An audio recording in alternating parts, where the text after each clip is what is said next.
నమస్కారం. ప్రస్తుతం మనతో పాటు జ్యోతిష్య బ్రహ్మ నవరత్న నిపుణులు, ప్రముఖ ఆధ్యాత్మికవేత్త, ప్రముఖ జ్యోతిష్య వాస్తు పండితులు బ్రహ్మశ్రీ ఉమామహేశ్వరరావు గారు ఉన్నారు. వారితో మాట్లాడిద్దాం.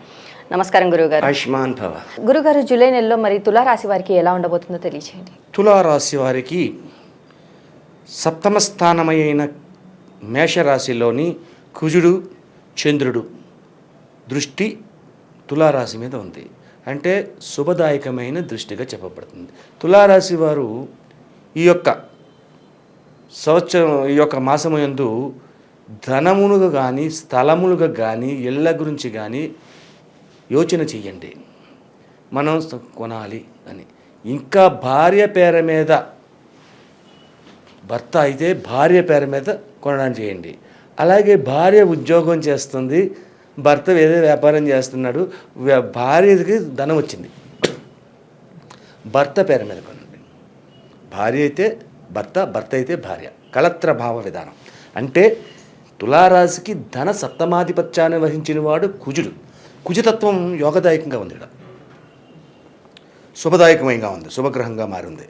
కాబట్టి అటువంటి ఆలోచన ఎప్పుడైతే చేస్తారో ఆ ఆలోచన సఫలీకృతమవుతుంది. అలాగే భార్యాభర్తల యొక్క కలయిక కూడా చాలా అనుకూలవంతమైన పరిస్థితుల్లో ఉంది. ఎట్టి పరిస్థితుల్లోని చెడ్డతనంగా లేదు. కానీ ఇక్కడ ఉద్యోగస్తులు, వ్యాపారస్తులు, అలాగే చిరు ఉద్యోగులు అంతా బాగానే ఉంది కదా అనుకుంటే, పెద్దగా సంపాదన చేసినప్పుడు స్థలాల గురించి ఇళ్ళ గురించి చెప్పమన్నాను. కానీ వీళ్ళకి ఖర్చు అధికమైపోయింది. ఇక్కడ సంపాదన తగ్గిపోయింది, ఖర్చు అధికమైపోయింది. అంటే 10,000 రూపాయలు సంపాదించేవాడికి 12,000 15,000 ఖర్చు వచ్చేస్తుంది. ఇక్కడ అధికమైన ఖర్చుకు గురైపోతున్నారు, మనశ్శాంతిని కోల్పోతున్నారు. ఎవరి వల్ల? బంధువర్గం వల్ల మనశ్శాంతిని కోల్పోతున్నారు. వీళ్ళు బంధువర్గము ఉపయోగకరమైన వర్గముగా లేదు. అంటే మేనమామలు, అలాగే పెద్ద తండ్రి పిన్న తండ్రి కొడుకులు, అలాగే దూరపుగా ఉంటారు కదా, కొంచెం ఉండే బంధువర్గం ఉంటారు. వీళ్ళ మీద కనుదృష్టి ఎక్కువగా ఉంది. వీళ్ళు వల్ల నష్టదాయకమైన పరిస్థితులు పొందుతున్నారు. అంటే మోసగారితనానికి గురవుతున్నారు. ఎప్పుడు కూడా మోసగారితనానికి గురవడానికే వస్తుంది. కుజుడు చంద్రునితో కలిపి ఉండి, చంద్రుడు ఏమయ్యాడు? బహుళ ఏకాదశి అయింది. అక్కడ చంద్రుడు క్షీణత్వం పొందాడు. క్షీణచంద్రుడు ఎప్పుడైతే దృష్టి పడుతుందో మోసానికి కారకుడు అవుతాడు. చీకటి, అక్కడ చీకటి ఉంది. చీకటిలో ఏం చేస్తున్నారు? వెలుతురుంటే మనకు అర్థమవుతుంది. చీకటి వలన అర్థం కాని పరిస్థితికి గురవుతున్నారు. కాబట్టి యువకులు, అంటే కొంచెం వయసులో ఉన్నవాళ్ళు, వయోవృద్ధులు గురించి నేను చెప్పట్లేదు, వయసులో ఉన్నవాళ్ళు జాగ్రత్త పడాలి. ఖర్చులు ఎక్కువైపోతున్నాయి. వీళ్ళ వల్ల, బంధువర్గం వారి వల్ల నష్టదాయకమైన పరిస్థితులు పొందుతున్నారు. ఇంకేముంది, నీకు ఇంత వచ్చేస్తుంది, నేను ఇంత ఇచ్చేస్తున్నాను అని చెప్పేసి గొప్ప కవులు చెప్తారు. అంత రాక్కలేదు, ఇంత తేవక్కలేదు, మన దగ్గర ఇంత పోకుండా ఉండే చాలు. అదే జరుగుతుంది ఇక్కడ. బంధువర్గము వారి వల్ల నష్టదాయకమైన ఫలితములు ఈ తులారాశి వారు ఈ మాసంలో పొందుతున్నారు. తస్మాత్ జాగ్రత్త. దానికి ఏం చేయాలో తర్వాత చెప్పుకుందాం. ఇక వ్యాపార రంగంలో ఉన్నవారు ఏం చేస్తున్నారు? వ్యాపారం చేయండి, లాభదాయకమైన వ్యాపారాన్ని చేయగలుగుతారు. అన్ని రంగముల వారికి బాగుంటుంది వ్యాపారంలో. వస్త్ర రంగమే కాదు, సిమెంట్, ఐరన్ ఎక్కువగా బాగున్నది. సిమెంట్, ఐరన్, ఆయిల్, అటువంటివన్నీ కూడా బాగా లాగుతుంది. రియల్ ఎస్టేట్ చేసేవారికి కూడా సుప్రసిద్ధంగా ఉంది, అంత బాగా జరుగుతుంది. అంటే లాభాలని ఆర్జించుతున్నారు. కానీ ఏంటంటే కొంత లాభం మాత్రమే పొందగలుగుతారు. ముందుగా దృష్టిలో పెట్టుకోవాలి. మనం కూడా చెప్పేవాళ్ళం కూడా, ఆషాఢ మాసం ఒక ప్రాజెక్టులోని చేస్తున్నాడు ఒక ఆయన రియల్ ఎస్టేట్కి, ఒక 50 లక్షల రూపాయలు సైటు అమ్మడం జరిగింది. 50 లక్షల సైటు బ్యారెంటీ వచ్చింది. 50 లక్షలు మీ చేతికి రావు, అడ్వాన్స్ కొంత మాత్రమే వస్తుంది. కానీ వ్యాపారం జరిగింది కదా, ఇవాళ కాకపోయినా రేపైనా వస్తుంది అని నమ్మకం ఉంది. అంటే 50 లక్షల్లో ఒక 10 లక్షలు మీకు వచ్చిన నెక్స్ట్ మంత్లోకి వెళ్తుంది. అటువంటి విధంగా రియల్ ఎస్టేట్ రంగంలో జరుగుతుంది. అది లాభదాయకమే. ఇక ఈ యొక్క ఉద్యోగ రంగముల్లో విదేశ గమనములు చేసి విదేశాల్లో స్థిరతత్వాన్ని పొందాలి అనుకున్న వాళ్ళకి శుభదాయకమైన ఫలితాలు మళ్ళీ పొందుతున్నారు ఈ తులారాశి వారికి. అంటే ఓవరాల్గా చెప్పుకోవాలంటే తులారాశి అన్ని రంగాల వారికి కూడా శుభదాయకమైన ఫలితాలు ఉన్నాయి. అయితే బంధువులతో మాత్రం అత్యధిక జాగరూకతని వహించుకోవాలి, లేకపోతే నష్టదాయకం అన్ని రంగాల వారు కూడా. ఇక పత్రికా విలేకరుల గురించి చెప్పుకోవాలి. ఇక్కడ తులారాశిలో పత్రికా విలేకరులు, ఈ స్టూడియోల గురించి మాట్లాడతలేదు, ఇక్కడ పత్రికల గురించి చెప్తున్నాను.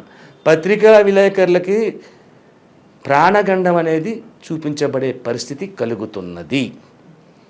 అధికమైన నష్టదాయకమైన ఫలితాలు పొందడానికి ఉంది. కాబట్టి పత్రికా విలేకరులు అంటే జర్నలిస్టులుగా బయటికి వెళ్తుంటారు. ఆ వెళ్ళే వాళ్ళు వెనక ముందు చూసుకుని ముందడుగు వేయకుండా ఆచితూచి మాట్లాడుతూ ఎదరికి వెళ్ళాలి. ఇది ఈ తులారాశి వారిలో ప్రత్యేకంగా చెప్పబడడానికి పత్రికా విలేకరుల గురించి చెప్పాలి.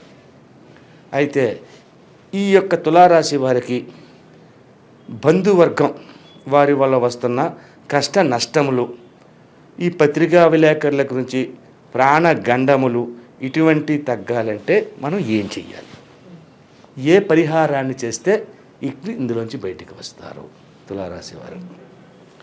తులారాశికి ఆధిపత్యాన్ని వహించిన వాడు శుక్రుడు. తులారాశికి వృషభ రాశికి కూడా. కానీ తులారాశిలో ఉన్న నక్షత్రాలు ఏంటి? చిత్తా నక్షత్రం 2-3 పాదాలు, 3-4 పాదాలు, విశాఖ నక్షత్రం 3 పాదాలు. ఇటువంటి నక్షత్రాలన్నీ కన్యరాశిలో తులారాశిలో ఉన్నాయి. స్వాతి నక్షత్రం 4 పాదాలు ఈ తులారాశిలో ఉన్నాయి. ఈ తులారాశి వారికి మినువులు లేకపోతే మినుములతో చేసిన వంటకం అంటే ఏంటంటే మినపగారెలు. కొన్ని మినపగారెలు మీ ఇంట్లో చేపించండి, బయట కొనిపించండి, లేదంటే ఏదైనా పర్లేదు. అవి తీసుకొచ్చి అల్లము కొబ్బరికాయ, అల్లము చట్నీ కొబ్బరికాయ చట్నీ 2 చట్నీలు ఉండాలి. ఇక్కడ ఒక 2 గారెలు, ఇది మాత్రం అల్లం చట్నీ, మాత్రం కొబ్బరి చట్నీ వేసి ఒక కవర్లోనో పొట్లలో కట్టి ఒక 10 మందికి లేకపోతే 8 మంది దగ్గరికి, ఈ ఒక 5గురికి తక్కువ అనుకుంటే దానం చేయండి. దానం చేసిన తర్వాత వీటితో పాటు ఒక వాటర్ ప్యాకెట్ కూడా ఇవ్వండి. ఎప్పుడైతే మినువులతో చేసింది, స్వాతి నక్షత్రానికి సంబంధించిన మినువులతో చేసింది కొబ్బరి చట్నీ అంటే, అల్లవ చట్నీ అంటే, దీనివల్ల కాంబినేషన్ గ్రహ కాంబినేషన్ చెప్పాము. ఈ గ్రహ కాంబినేషన్ వల్ల ఎప్పుడైతే ఇలా చేస్తారో బంధువర్గము దగ్గర నుంచి వచ్చే నష్టదాయకమైన ఫలితములు పోతాయి. అలాగే శుభదాయకమైన ఫలితాలు పొందుతారు. పత్రికా విలేకరులకి మరణతత్వమైన గండం కూడా ఉందని అనుకున్నాం.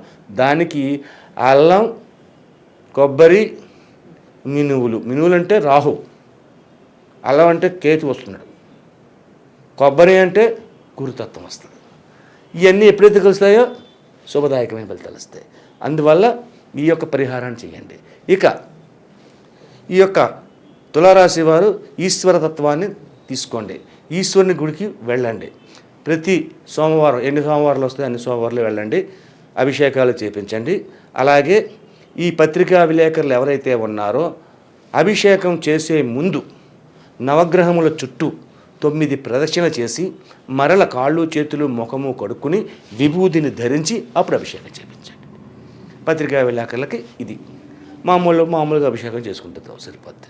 ఈ రకంగా ఎవరైతే పాటిస్తారో ఎటువంటి నష్టదాయకమైన ఫలితములు పొందకుండా శుభదాయకమైన ఫలితాలు పొందగలుగుతారు.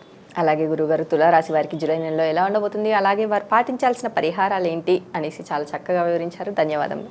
మా యూట్యూబ్ని మీరు అందరూ శ్రద్ధగా చూస్తున్నారు. అలాగే మీ దగ్గర నుంచి మాకు చాలా కాల్స్ వస్తున్నాయి, ఆనందదాయకంగానే ఉన్నది. కానీ ఒక చిన్న విషయాన్ని మీకు తెలియపరచాలి. ఏమిటి అంటే మనం చెబుతున్నది తిథి వార నక్షత్ర యోగ కరణములతో పాటు గ్రహ సంచారమును చూసుకుంటూ గోచార ఫలితాన్ని మాత్రమే చెబుతున్నాం. అంటే వెంకటేశ్వరరావు అనే పేరు వాళ్ళు ఉన్నారు. వెంకటేశ్వరరావు ఎంతమంది ఉన్నారు? కొన్ని కోట్ల మంది ఉన్నారు. అందరికీ ఒకటే ఫలితం రాదు. అలాగే ట్వీన్స్ పుట్టారు, రాముడు లక్ష్మణుని పేరు పెట్టారు. వాళ్ళిద్దరి జాతకం ఒక రకంగా ఉండదు, రకరకాలుగా మారిపోద్ది. అలాగే మనం చెప్తున్నది గోచార ఫలితంలో చెప్తున్నాం కాబట్టి 100% మీ జాతకం కాదు. మీకు కొన్ని పాయింట్స్ మాత్రమే కలుస్తుంటాయి. ఒక 50%, 60% కూడా కలవచ్చు. ఉన్నదంతా కరెక్ట్గా మీకు అనువదించడం జరగదు. కాబట్టి ఇది తెలుసుకోవాలంటే మన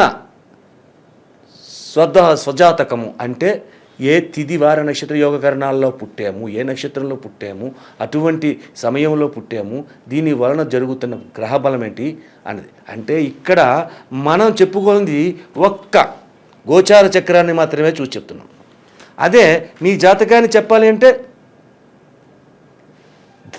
రాశి చక్రం చూడాలి, భావచక్రం చూడాలి, నవాంశ చక్రం చూడాలి, ఇంకా చాలా చక్రాలు ఉంటాయి. ఎన్నట్లకంటే ముఖ్యమైనది ఈ 3 చక్రాలు మేము చూసి చెప్తాం. చూసినందువల్ల మీకు 100% వస్తుంది. దాంతోపాటు మీ ముఖ కవళికలు, మీ ముఖ వర్చస్సు, మీ యొక్క చేతి రేఖలు, మీ యొక్క నాడి, ఇటువంటివన్నీ తెలుసుకుంటే 100% తెలుసుకుని శుభయోగమైన ఫలితాలు పొందుతారు. అదృష్ట రంగులు, అదృష్ట రత్నాలు, అదృష్ట యోగాలు, అదృష్ట వారాలు, అదృష్ట నక్షత్రాలు, కీడు చేసే నక్షత్రాలు, ఇవన్నీ కూడా మీ యొక్క జాతకానికి వస్తాయి. కాబట్టి ఎవరైనా జాతకాన్ని తెలుసుకోవాలంటే జ్యోతిష్యుని దగ్గరికి వెళ్ళి తెలుసుకుంటే మీకు 100% పొందుతారు. నమస్తే.